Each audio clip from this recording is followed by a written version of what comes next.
Welcome to Get Green, Northwest Indiana, your home for lawn care solutions with Steve Daly.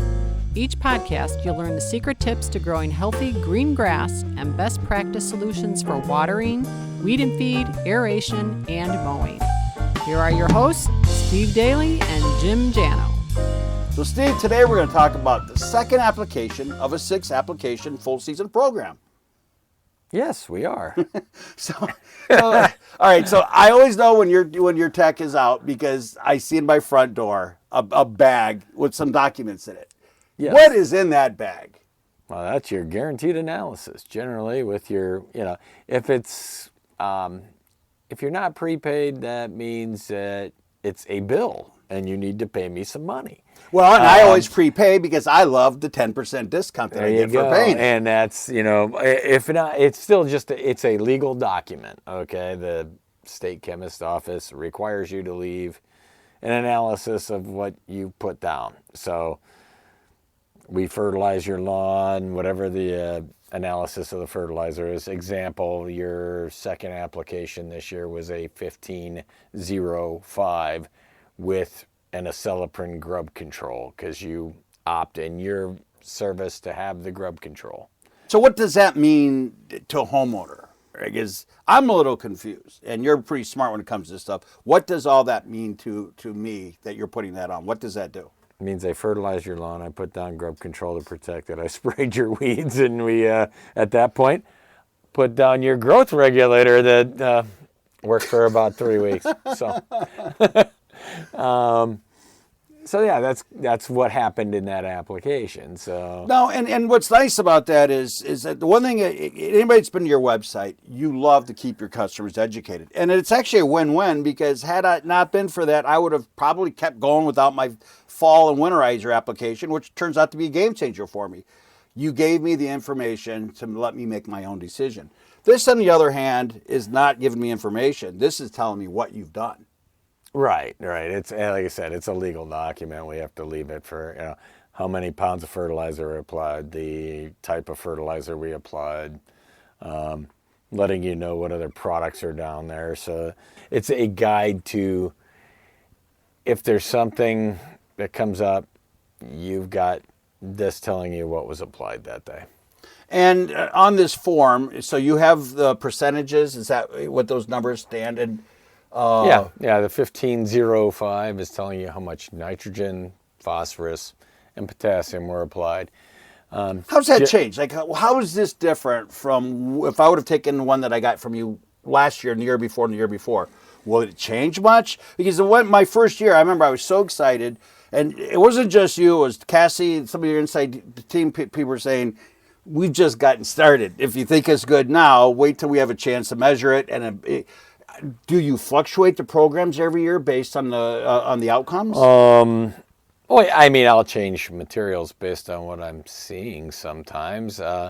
Usually the first and second rounds, especially if you have grub control, pretty standard in what I'm going to do unless Mother Nature tells me something different. But, the 1505 and the as far as with the acetylprin or the other product we're running right now is a 15010 for the customers without acetylprin. Without grub control. Those have been kind of a staple the last couple of years because I'm trying to work in more and more potassium at that point. Early in the season, you don't need potassium. It just bind in the soil, not do much. You got to, a little bit later down the road is when you want to do that. So usually we start incorporating that with the second application, and I will run it with every application. Like coming up as we get into the summer months, that will be like a 1507 with Milorgnite this year. So we'll keep increasing and playing with the potassium levels until we get to, say, Labor Day, and then we'll start backing down the amounts again. So is that where it's almost kind of as much an art as it is a science, where not the word art, but where it's not you have a plan for the year and you follow it. The plan for the year is trying to get at least 4 pounds of nitrogen to 1 pound of potassium ratio. Phosphorus is usually in our soil, and applying a lot of it once in a while. I mean, you could use maybe 1% or 2, but that's not really something you should be applying all year round, because that's really what they attribute to, say, creating algae in lakes, and that's the main one. And I've noticed you're very conscientious about over-treating, and you're of the opinion that a healthy lawn takes care of itself. Your job is to make the lawn as healthy as possible, and you can't overdo things. Oh yeah, you can do it. You can overdo it, and sometimes trying to play with the different programs and what you're doing throughout the course of the year. It's just monitoring. Hey, this year we got this going on, so you try to incorporate something to help it out. Like I said, 2 years ago I was running Milorgnite and the fertilizer. I'm going to do it again this year. It's not something you That's need what, to do. nitrogen? No, Milorgnite is basically it's an organic, okay, and it provides some bionutrients that, say, synthetic fertilizers normally don't carry. So I'm just trying to work in some bionutrients, more natural nutrients that, kind of nurture the soil a little bit as I'm fertilizing the grass synthetically, Well, now, and this podcast will eventually be part of a full 6 series podcast. So what I'd like to do is, if you can we talk a little bit more about what you're doing in this second round? But so you're saying I got to do this 4 more times with you? Come on. 5 more times. Oh, That's even better. Man, So, all right. I think I got a tooth that needs pulled or something. Get me out of this. Well, it's painful. Yeah. So, all right. So, what do we have in your first 6 or in your 6 applications? What's application 1, just roughly? Crabgrass pre-emergent. Okay. Fertilizer, not much of it, just enough to try to get things going. You don't want to hammer it with fertilizer in the spring. This year's a perfectly good evidence of that. Mother Nature provided plenty of upgrowth. I even tried to curb it, and it only curbed it for a short period of time. And so, yeah, that's, maybe between the 2 spring applications that we do, you're looking at trying to apply 1.25 pounds of the nitrogen source. Hold on, I'm writing this down. I mean, you don't. It's I don't know. So that's where I'm at anyway. I just don't like to hammer a lawn with a bunch of nitrogen in the spring. It's not necessary. So it'll provide it some color sometimes, but sometimes that color can be a false thing. I mean, you don't want to create things that you're going to have to deal with down the road. So, in the Purdue formula of things, they said you don't have to hit it real hard in the spring with nitrogen. You hit it in the fall. So it goes in the round number 2. Yeah, a little bit. You increase it a little bit for some greening purposes and that. But between the 2 applications, like I said, I'm usually balancing around 1 pound to 1.25 pounds. And in application number 2, we also have the grub control. Correct. But that doesn't come with every plant. That's something that's something we leave to. Yeah, I mean, you'll look at the situation sometimes. I mean, when we first start, especially if there's a real thin, crappy lawn, if it's not a thick, dense turf or a healthy turf, it's not going to be much of a target or enough of a target for grubs, because the population's got to be able to survive. So if there isn't enough food for it, they're not going to be targeting a brown lawn. One of the things that I love about the website, as I've said numerous times before, is the way you keep people well educated. You have a page on your website. It's Perma-Green.com, lawn-care packages. And you have charts that shows what's included. Lawn-care, huh? Lawn-care. You messed that all up, man. Perma-Green lawn care service plan. Well, no, we'll blame Jared, our IT guy, for that one. So, but anyway, but it does a very nice job of allowing somebody like myself that just wants enough information to kind of feel like, what am I getting for my money? And the website's great for that. What's included then on the third application? Third application? Well, you're getting ahead of yourself. That's the next podcast. Right, it is. But today we're just going to cover all six. And then well, the third one is going to be the 1507 with Malorgnite in it. That'll be the next step. So that's more of a straight fertilizer, and that's where you're touching the thing about a lawn care program, and a lot of people think it's, well, you got to fertilize my lawn 6 times a year, blah, blah, blah. A lot of it sometimes is a system of checks or different weeds at different times that you're spraying and things. Now, our applicators will try to identify what they can when they're there, but sometimes it's, it's cropping up between applications and it requires, say, a phone call from the customer. But that's, you're the eyes and ears. We're basically ears. It's like you're hearing your lawn grow sometimes. I guess that's true. But you're the person seeing it every day. You're the one that's mowing it, every week.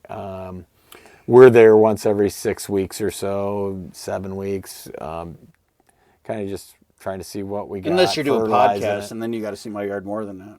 Well, I don't fertilize lawns anymore. True. People don't want me doing their lawn.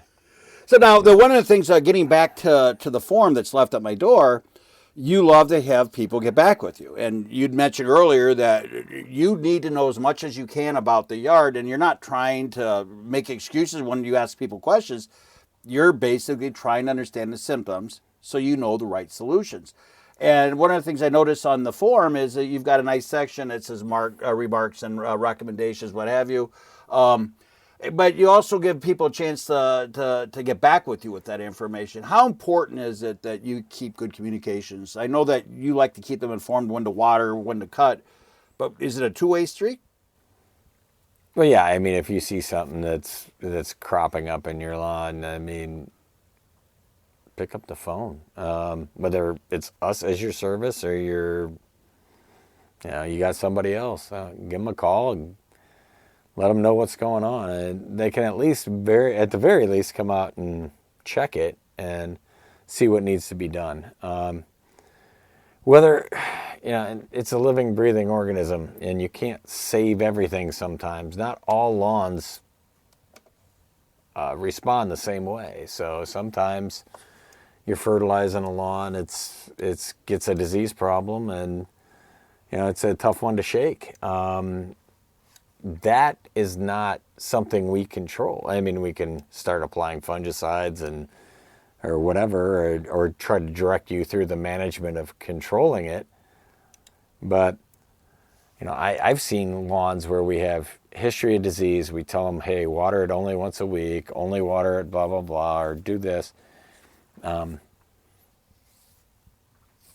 Same lawn, same disease, 5 years in a row, 4 years in a row, since we started it.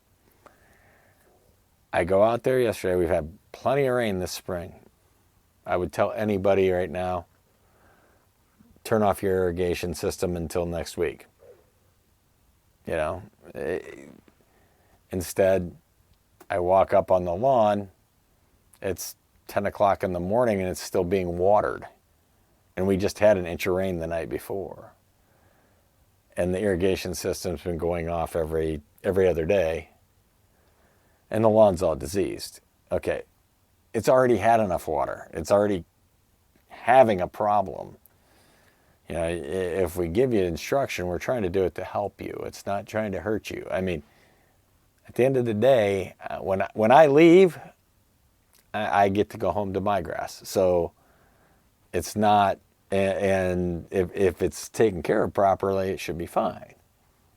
We try to do the right things at the right time. Not everything works out the same way. Different grass types, different lawn, different soil environment, blah. I can't control all that. But what I can do is try to tell you, mow it high, water it once a week. If you're getting rain, don't water it. I mean, but you got to monitor the rain. You can't just, it's sprinkled for 10 minutes and now I'm not going to water my lawn this week. But, I mean, we've had probably upwards of 14 inches of rain so far this year. That's my guess. Or this spring. And it's really, now you should be just watching for when we start to dry out, and then you give it one good shot once a week. You shouldn't be sitting there hitting it all. I recently, our good friend Carlos from Don Quixote helped me build a garden recently, and every day I go out there to check the soil, and it's soaked. Now it's close to the pond, but I put an irrigation system because of your influence. I run irrigation system and all my garden stuff too. And the long story short is, I've not turned it on once because in the past I would have just went ahead and ran it every other day or religiously. But I dig deep about an inch or two into the soil, and it has not dried one bit in the last week or so. And I got to believe that that's also true of your yard. And in most cases, I mean, you go in there with a soil probe and there's some lawns the clay gets so hard quick, but again, if it's hard at the surface for 2 or 3 days, that's not a big deal, Really? So it can get completely dry and not be unhealthy. Correct. Actually, you want your lawn to dry out. You don't want to be I'm not saying let it go dormant, blah, blah, blah. I'm saying being moist all the time isn't good. Okay?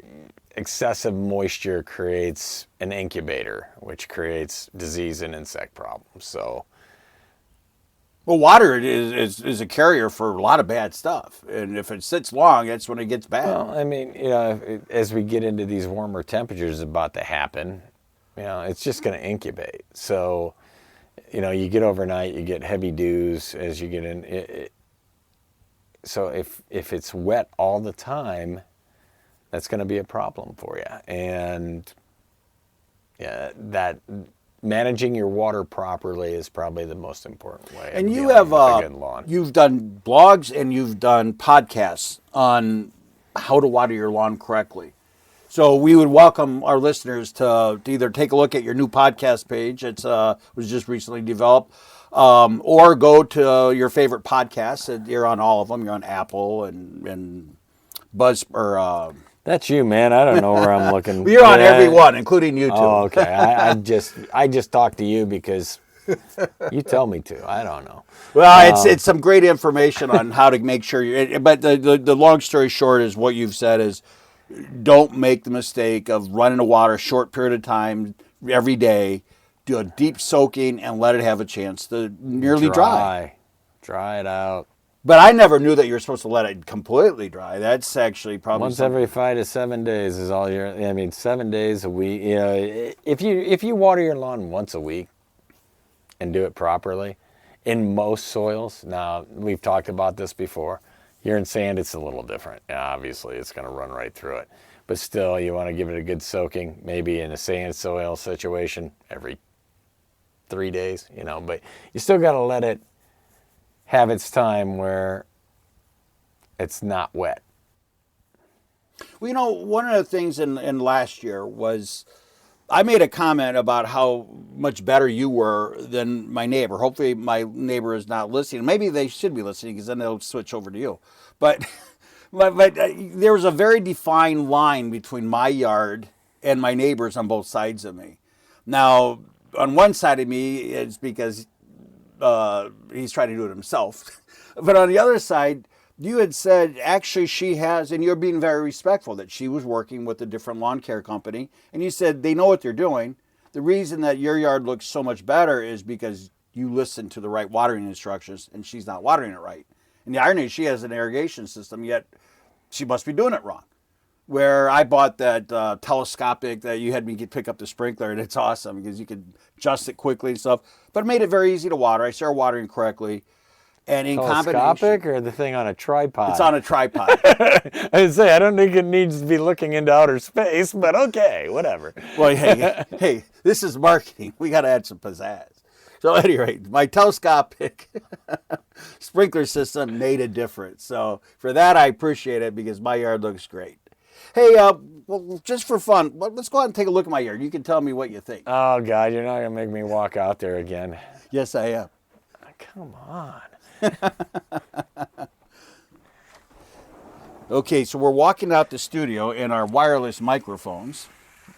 Okay, so look at my thick, healthy lawn. Now, for you listeners that don't see this, I had years and years of no success in my yard. I tried to do it myself, and I put grass seed in that was made for the sun, and I used the wrong seed. But despite having a fescue grass, it looks thick and healthy. Fescues are good. It's just they're a little coarser bladed, and but they're more drought tolerant and things like that. So, Is it? it's a decent looking lawn. Well, It's got the same. It's got the same thing that every lawn in Northwest Indiana has right now. Is some version of leaf spot in it, but it'll grow out. Well, it's not here's be a problem. for listeners. This is the part that Steve forgot. He is standing on a section of my yard that for 20 years would not grow because the sun beat off the window, reflected off the window, and bounced off the pond. And I had one section where you could see in the daytime a double shadow from the intensity of the light from the sun and from the windows, and nothing would work. And now Steve's running his feet over it and talk about how thick it is. Oh, That's it's just in a thick, couple of yeah. years. This had Steve for 20 years, 22 years. This did not grow. I tried everything, and thank you. Well, you're welcome. It's just all we did is what we normally do. It's not. It wasn't some big change. We do that for a lot of people. Well, then how do we get you to start getting my tomatoes to grow better? Tomatoes have been really sensitive this year because all the rain. Actually, getting them wet too much, it can be a problem. And whether it's at the wrong time of day or whatever, if they're wet too long, they get disease pretty easy if you don't watch it. Tomatoes can be finicky. So, Steve, let's finish with how some people can start. Playing words there. So, I just had my second application. What if somebody wants to get started right now and they haven't? Well, the one thing they're not going to get is crabgrass pre-emergent because it's kind of too late for that. Crabgrass has already emerged. We're at the stage now where there's a product that's called Dimension or Dithiopyr that can be sprayed for crabgrass, but it's almost reaching the tiller point where that's not going to work either. So then you start talking about, all right, what's the next portion of the plan? Well, that goes with the summer application. So that's down the road a little bit. There's products called Drive, Tenacity. They do a good job of post-emergent crabgrass controls. So it's never too late, but realistically, at this point, you're now focusing on making the yard strong, which will hopefully compete and get stronger and stronger. Anytime, all right, say we take on a new lawn now and it's kind of weak and blah, blah, blah. You start feeding it, getting the weeds out before you start dealing with anything else, because what you want to do then is try to gear it towards seeding in the fall. Okay. If it fills in naturally, great. Okay. So it's still a good idea to get started rather than keep putting it off until next year. Correct. Yeah. No, you're going to at least, at the very least, if you decide you're not going to water or do the things you need to do this summer, at least start it in the fall. But you're still in good shape to start now. You just got to make sure you're ready to help take care of it. Don't just think because you hired a lawn care company. I see what you're saying. Is a lot of people are starting when the grass when it's going to start getting dry and things like that as we go further into this. Next week looks decent, but then the week after that they're starting like next Thursday or Friday.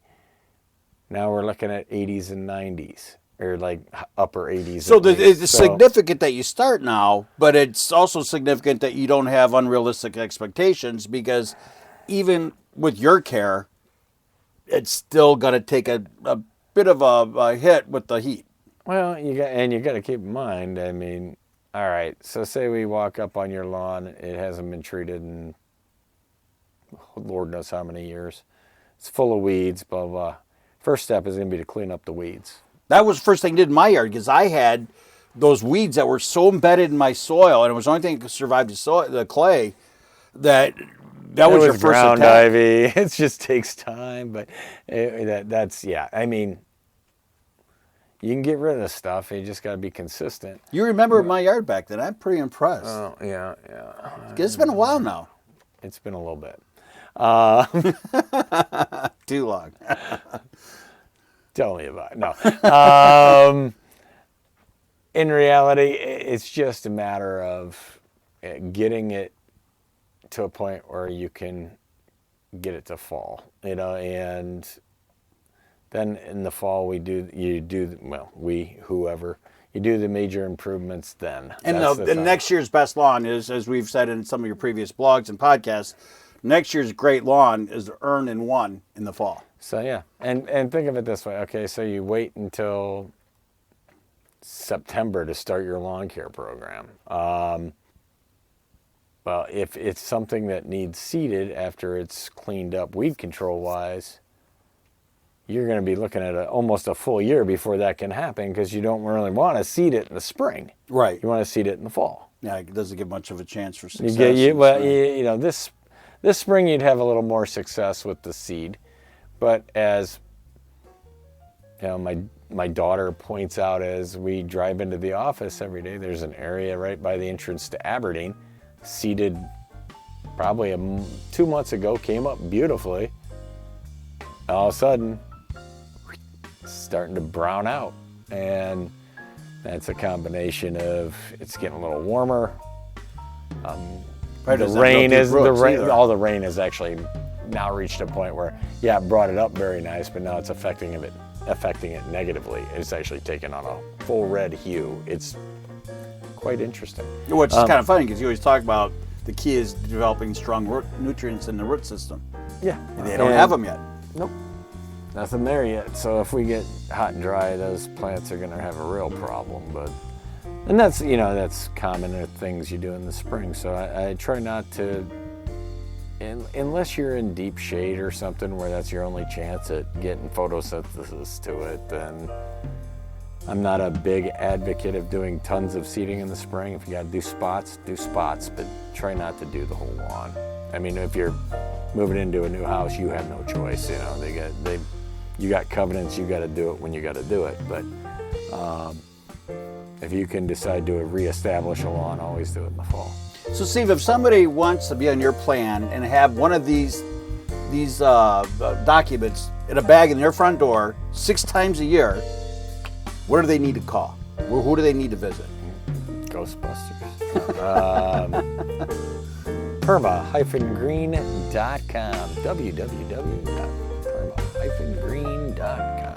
Well, it's an interesting website. A lot to read, a lot to learn, a lot of help there. So, and then of course we have the community pages, which you have a whole new community page set up. So, it's exciting times in your website. Exciting times to be maintaining a lawn in Northwest Indiana. So, Steve, thanks for your time today and sharing with us your knowledge.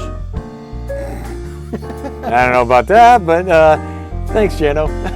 Happy green lawns, everyone. Have a great day.